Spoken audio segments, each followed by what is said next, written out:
If China does go ahead and give the lethal support they're considering giving to Russia, can you please be specific about how the U.S. would respond? Well, again, Beijing will have to make its own decisions about how it proceeds, whether it provides military assistance. But if it goes down that road, it will come at real cost to China that we're in. And this phase of the war requires tanks, infantry fighting vehicles, armored personnel carriers, artillery, tactical air defense systems so that Ukrainian fighters can retake territory that Russia currently occupies. Yes or no answer to this. If Ukraine decided that victory means recapturing Crimea militarily, would the United States support that? We want to help Ukraine turn battlefield gains into diplomatic leverage, and that requires us to give them the military assistance they need to make those gains.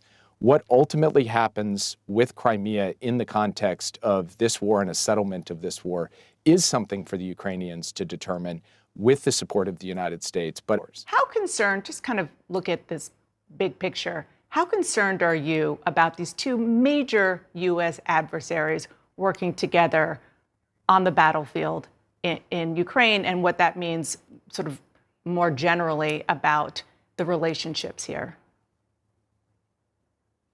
Well, look, the U.S. position in this conflict is straightforward. We're not going to stand by and allow one country to roll over another country and try to wipe it off the mat. And we're going to build and have built a coalition of more than 50 nations to resist that and help the Ukrainians defend their own territory. China's position in this is much more awkward.